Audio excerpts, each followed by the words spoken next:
Hello दोस्तों, कहानी कही अनकही में आपका स्वागत है। शायद सुबह हो गई थी क्योंकि चिड़ियों की चहचहाट मेरे कानों में पड़ रही थी। पूर्व दिशा अवश्य सूर्यदेव के आगमन के कारण अरुणिम हो रही होगी। काश मैं उन्हें प्रणाम कर पाती। सूर्य नमस्कार मेरी नित्य क्रिया में सम्मिलित था। मैं उठते ही भास्कर आगमन स्वागत हेतु सिरोधार्य हो जाती, किंतु अब तो शरीर क्या हाथ तक बेहद कष्ट से उठते हैं। मैं स्वयं उठकर बिस्तर पर बैठ ही नहीं पाती थी। सिर पर लगी चोट से ब्रेन हैमरेज के इलाज के दौरान ही बाएं हिस्से के पक्षाघात ने मुझे एक स्थान का कर दिया था।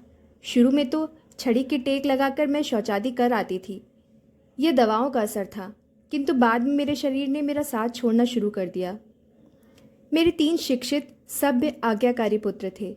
तीनों ही मेरे दिवंगत पति द्वारा स्थापित वस्त्र उद्योग को सफलतापूर्वक चलाने वाले व्यापारी थे। घर में उनकी रसोई अलग थी, किंतु व्यवसाय एक था जिसका मुनाफा वे आपस में बांट लेते, किंतु मूलधन पुनः उसमें लगा देते। मेरे सज्जाशायी होने के बाद वे तनिक तनावग्रस्त रहते थे। इसके पूर्व आर्थिक समस्याओं को लेकर उनमें कभी मनमुटाव नहीं हुआ था।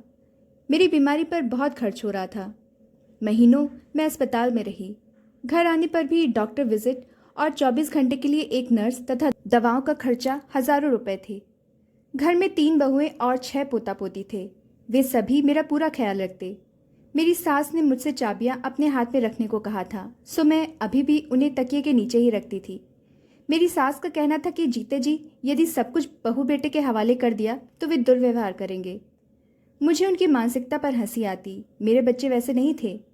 वे मेरी पूरी सेवा करते। नर्स के होते हुए भी बड़ी बहू मेरे पूरे शरीर का स्पंज करती, मछली जूस फल खिलाती, छोटी समय से दवा लेने की हिदायत देती। बच्चे भी जब तक कमरे में आकर मेरा दिल बहलाते। लड़के शाम को मेरे कमरे में ही बैठे रहते, किंतु मेरी अस्वस्थता कुछ लंबी खिंच गई, सो बहुओं ने मुझे नर्स और आया के हाथों सौंप दिया, किंतु वे बराबर आसपास बनी रहती। बाएं भाग के लकवाग्रस्त होने के कारण वह हिस्सा मेरे नियंत्रण में नहीं रह गया था। बाएं मुख से लार बहने लगता। चेहरा विकृत हो गया था। कुछ कहना चाहती तो बड़ी मुश्किल से लोगों को समझ में आता। मैं विवशता से मन महसूस कर रह जाती। मैं तो बहुत सफाई पसंद और टिपटॉप रहना पसंद करती थी। साफ सुंदर कपड़े, बढ़िया जूड़ा, जेवर आदि मेरी कमजोरी थे। मेरी अस्वस्थता से पूर्व बहुओं ने मुझे कभी असंतुष्ट नहीं किया। बढ़िया खिलाती, मेरे बाल संवार देती, मेरे जेवर बदल देती, किंतु इस रुग्णता ने धीरे धीरे सब खत्म कर दिया था। आज अपनी स्थिति पर रोना आता है। पता नहीं किस पाप की सज़ा मिल रही थी मुझे।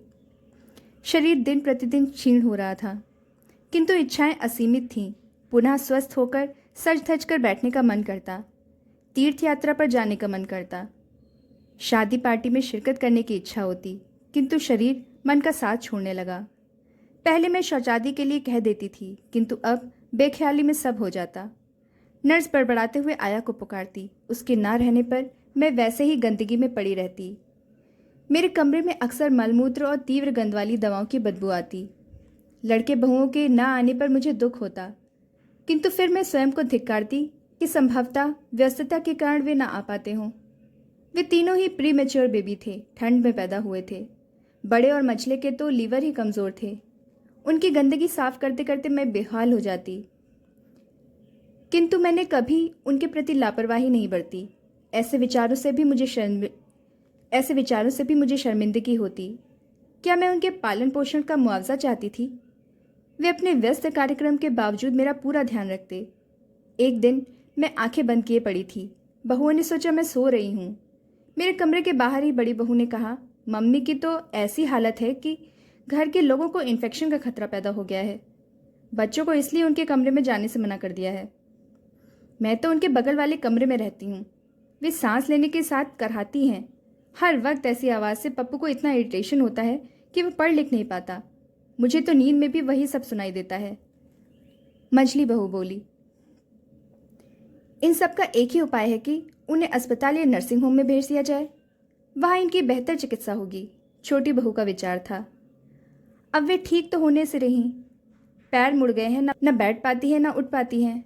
बड़ी बहू ने कहा, उनके रहने से कमरे में बहुत गंदगी होती है, आना जाना तो लगा रहता है। हम में से किसी को इन्फेक्शन हो गया तो? मझली बहू ने बुद्धिमत्तापूर्ण विचार व्यक्त किए। मेरी तो नाक में उस गंदगी और दवाओं की दुर्गंध बस गई है। खाना पीना हराम है। बड़ी बहू ने समस्याएं बतानी शुरू की।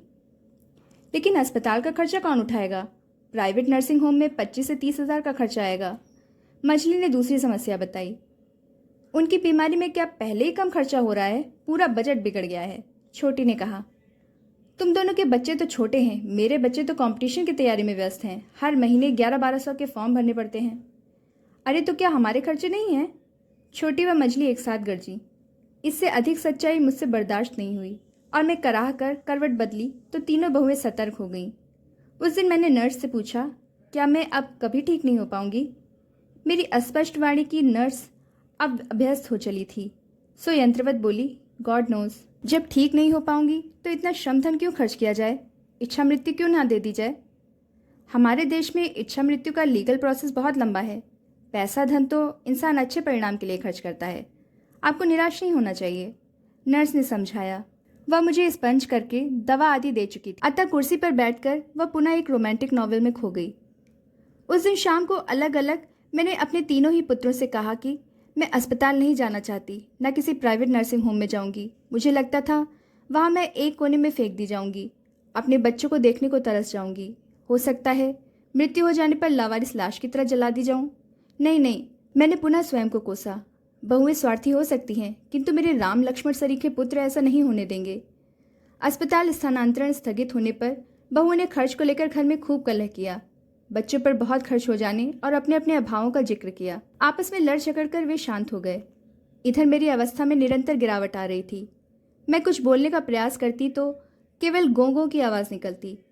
ठोस पदार्थ महीनों पहले छूट गया था, अब तो पेय पदार्थ भी कठिनाई से गले उतरता। मैं अपनी मृत्यु को साक्षात देख रही थी, किंतु स्वीकार नहीं कर पा रही थी। अपने ही हाड़ मज्जे से निर्मित बच्चों के नित नए रूप देखने को मिल जाते। मेरे तकिए के नीचे से चाबी गायब हो गई। वह तो ठीक था, लेकिन मुझ निष्प्राण गूंगी बेहरकत, जिसके कोने अतरे में कहीं जरा सी जान अटकी थी, के सामने मेरी सुसंस्कृत बहुएं मेरी ही साड़ियों जेवरों में सज धज कर मुझे देखने आने वालों के सामने सिर ढके घड़ियाली आंसू बहाती और बताती कि वे दिन रात मेरी कितनी सेवा करती हैं। अतिथियों के जाते ही वे आपस में बतियाती, बिल्कुल नरक सृष्टि हो रही है, पता नहीं कब इनकी जान निकलेगी, ना इन्हें जाना ना हमें। मैं बाह्य रूप से केवल हड्डियों का ढांचा रह गई थी, किंतु मेरी अंतः चेतना अभी भी सशक्त थी। मेरी संवेदनशीलता अभी भी सक्रिय थी। मैं बंद आंखें लिए पड़ी रहती और मेरे बच्चे मुझे चेतनाहीन जानकर मेरे सामने ही मुझ असहाय वृद्धा की मृत्यु कामना करके मुझे रोज एक मौत देते रहते। एक दिन मेरी वृद्ध हो चली एकमात्र ननद मुझे देखने आई। उसे देखकर मैं रोना चाह रही थी, किंतु मेरे शरीर में तरल जैसा कुछ था ही नहीं, केवल ठूंठ रह गया था। अब मेरे जीवन का कोई अर्थ नहीं रह गया था, कोई हानि या लाभ नहीं। मेरी मृत्यु से कोई शोकपूर्ण वातावरण नहीं बनने वाला था। तब भी मैं जिंदा थी, क्योंकि अभी मेरा मृत्यु समय नहीं आया था। ननद के सामने ही मैंने एक आध चम्मच तरल पदार्थ जो मैं लेती थी उसका और दवा का त्याग कर दिया था। उनके सामने मेरे बच्चों ने पुनः आदर्श पुत्र व पुत्रवधुओं का चोला ओढ़ लिया था। बंद आंखों के बीच एक बेहद चेतनापूर्ण मस्तिष्क ने एक दिन ननद की उन बातों को सुना जो वे मेरे बेटों को बता रही थीं। वे बातें मुझे 45 वर्ष पूर्व के समय में ले गईं, जब मैंने नई बहू बनकर इस घर में पदार्पण किया था। मुझे जेवरों से लाद दिया गया था, जो आज मेरी बहुएं धारण किए हुई थीं। बाद में 3 पुत्रों के जन्म से मेरा सम्मान द्विगुणित हो गया था। मेरे पुत्र मेमनों सा मुझे घेरे रहते, खिलाने पर खाते, नहाने पर नहाते, रात में चिपक कर सो जाते। एक क्षण आंखों से ओझल होती तो रो रो कर हलकान हो जाते। उनकी ही क्यों, मैंने तो उनके बच्चों की भी मालिश, स्नान, सार संभाल स्वयं ही की थी। किंतु आज मैं क्यों ये सब सोच रही थी? क्या मैं अपनी ममता का प्रतिदान मांग रही थी? नहीं नहीं, मैंने स्वयं को कोसा। ननद जा चुकी थी, घर का वातावरण पूर्ववत हो गया, किंतु अब मुझे किसी से शिकायत न थी। यह बेगानापन भी प्राकृतिक है। वृद्धावस्था में मृत्युवरण सुखदायक है, किंतु वृद्ध जब बीमारी से घिसटने लगते हैं तो उनके प्रति लोगों की संवेदना के स्रोत सूखने लगते हैं। घर के सदस्यों से हुआ मोहभंग ही मरते हुए व्यक्ति को सांसारिक मोहमाया से विरक्त करके शांति से मृत्युवरण को प्रेरित करता है। उस शाम मेरे कमरे के सामने मेरे बेटे और बहुएं मेरी उस LIC की चर्चा कर रहे थे जो 3 वर्ष बाद मैच्योर होनी थी, जिससे उन्हें 20 लाख रुपया मिलता।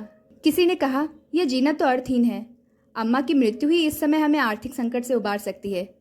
तो किसी ने पूछा। उसके बाद सन्नाटा व्याप्त हो गया। मैं सब सुन रही थी, किंतु अब मैं क्रोध, क्षोभ, दुख सुख जैसे अनुभूतियों से परे थी। एक बेहद ठंडा एहसास मेरे पैरों की राह प्रवेश करके धीरे धीरे ऊपर बढ़ रहा था। पहले मेरे दोनों पैर बेजान हुए, फिर नितंब और कटी प्रदेश। तदंतर श्वास थमने लगी और फिर मेरे 74 वर्षीय हृदय ने पूर्ण विश्राम लिया। मेरी खाट के इर्द गिर्द खड़े लोग उत्सुकता, शंका और शायद दुख से मुझ पर झुककर देख रहे थे। विधि ने उनके साथ ही मेरी भी इच्छा पूर्ति की। उस शीतलता ने मेरे पूरे वजूद को ढक दिया। मेरी आंखों के सामने एक काला पर्दा खिंच गया और मैं एक रहस्यपूर्ण अंधेरे में खो गई।